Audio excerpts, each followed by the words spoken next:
Good morning, everyone. Mr. Ramsay here, and I'm doing today's Thursday thought for the day. I'm going to be talking a little bit about time since lockdown and a story since lockdown. And there's certainly a moral to this tale. There's certainly kind of like a point to this, and we'll get to that towards the end. And I'm sure many of you will figure it out as we go. Now, I'm rewinding quite a bit. So I'm rewinding to the very last day when schools closed. And a lot like you guys as a body of students, so you've got lots of different groups within that body of students. The staff are kind of the same. And so sometimes when you lot want to let off some steam and you want to go and play some sports, you go and play some football or rugby or throw around a netball or go for a run. Lots of staff will do the same in terms of kind of winding down or letting off steam. And so some of you will know that there's a group of staff who play football regularly on a Monday or a Friday. And this was a Friday, so there was a football session. And it's very chilled out. It's not hugely competitive. You're not talking Barcelona, Real Madrid. It's just nice to kick around and all that. And I went along to go and play because I thought this would be fun. And I was running around as normal, and the ball came to me from our keeper. And I thought I had loads of space. I thought there was no one near me, no one around me. I thought I had loads of space. And all of a sudden, I got the ball, and someone kicked me really hard in the back of the legs. And I completely stacked it. I just completely fell over. And it hurt a little bit. And I was on the floor, and I looked over my shoulder, and I saw Mr. Gayton. And I thought Mr. Gayton wouldn't have kicked me. And I said to him, I said, who kicked me? And he said, no one. He said, no one. He said, you just fell over. And I was a little bit embarrassed. I thought, I'm not a great footballer, but I'm not terrible. I thought I'm fallen over my own legs. And I tried out my ankle a little bit, and I couldn't put any weight on it. And I thought, oh, this is rubbish. And so, like a loser, I kind of hobbled off the pitch.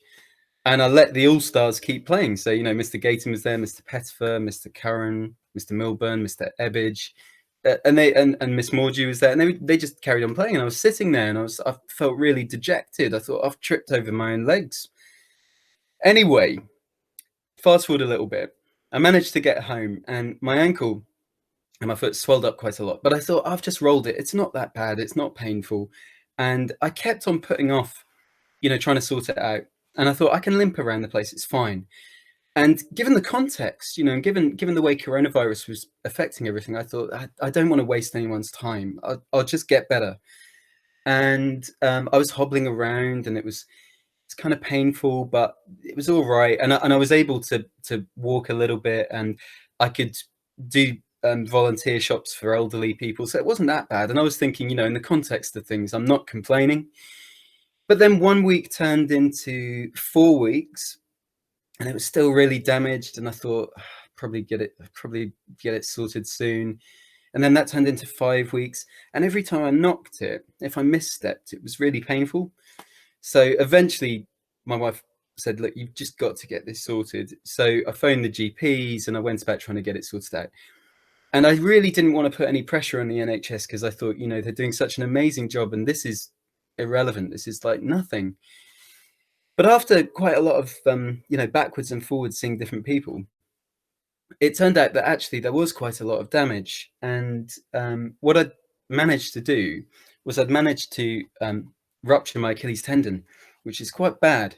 And that's where, if you imagine your foot, a little bit of kind of biology, if you imagine your foot, you've got your calf muscle, and your tendon runs up the back, and that kind of flexes your foot. And when I felt that kick, I thought, oh, it's someone else. But it wasn't anyone else. It was just my tendon snapping. So it just snapped. And then from then on, I couldn't really do that. So they sorted me out, and they put me in a cast. And I still don't know exactly how bad it is, and they might need to operate, but I'm fine. And I'm optimistic, and I know that I'll get better. And I know that I'll face a bit of difficulty ahead, but it will be okay. And I will recover. Now, the point I'm trying to make, and why I'm telling you this story, is that um, sometimes you learn from your teachers via different ways. You learn from kind of what they tell you, what to do, what not to do, and their guidance. And sometimes you learn from their example. And in this case, I can share with you this example because it's a bad example. It's something that I misjudged, and I should have gone about it differently. So there is a moral to this story. After about 5 weeks, a physical problem, so me not being able to walk properly, not being able to do things, essentially became a mental problem because it was affecting my mood. Um, it was affecting my kind of state of being. I was just getting very frustrated. I was looking at videos of Major Captain Tom, who's now been knighted, and he could have given me a run for my money. I mean, seriously, we would have had a good race. He probably would have won. So it was really beginning to get me down. And as I said, a physical problem became a mental problem that I really needed to sort out. And as you're aware, this week is Mental Health Awareness Week. And so where I'm going with this is that, like a physical problem, if you have any issues that are affecting your mood and making you angry or frustrated or sad or lonely, and let's face it, there's lots of ways that could be happening right now. Like me, don't think it'll be fine. I'll just get better. I can work through the pain, whatever. That's a terrible way to approach it, because there's every possibility you could get through it and you could just get better and you could work your way through it and you'd be okay. But on the other hand, there's every possibility that it wouldn't, and that actually it might get a lot worse and you might really hit a low, in terms of your mood and your well-being. And so I'd urge you to kind of learn from my bad example. And if you are feeling bad, and you're feeling sad or unhappy, um, then it's always better to talk to someone. And it doesn't really matter who that might be. As teachers, we're instinctively going to be there for you. We would always kind of react to anything that you told us in an appropriate way. But sharing your problems with your parents, or sharing your problems even with your friends, can, to a great degree, make you feel better. And often it's the first step in kind of making things a lot better. For me, like I said, this is a problem, but it will be okay. Now that I'm kind of on the register, I'll be fine. I've been given a snazzy space boot to wear, and that actually helps quite a lot. So that will probably be on for quite some time.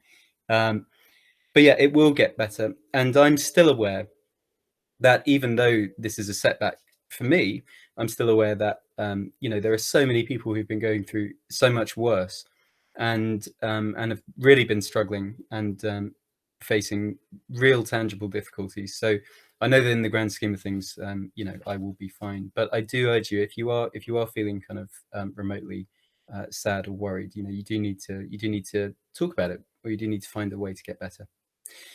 In a happier way, I don't just want to talk about kind of negative things. Mental Health Awareness Week should be about positives as well. It's not just about negatives. It's not just about kind of being aware of bad things. It's also being aware of good things. There's a flip side to every coin. And the flip side to this coin is, celebrating positive things, celebrating ways that we're making other people happy and that we're doing nice things for each other and people who are having difficulties in our communities. And Mr. Brown, as I'm sure you will know, has been asking you to share with him acts of kindness that you might have been doing.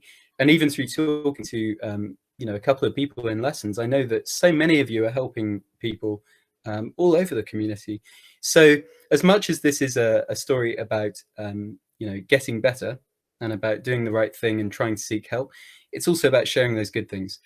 So please, if you've been doing any of those things, if you've been helping anyone out and you've been shopping for them, doing their garden, going to get prescriptions, volunteering, driving, any of those things, whatever it might be, please do share it, because it's a good way to celebrate the positives as well during this week.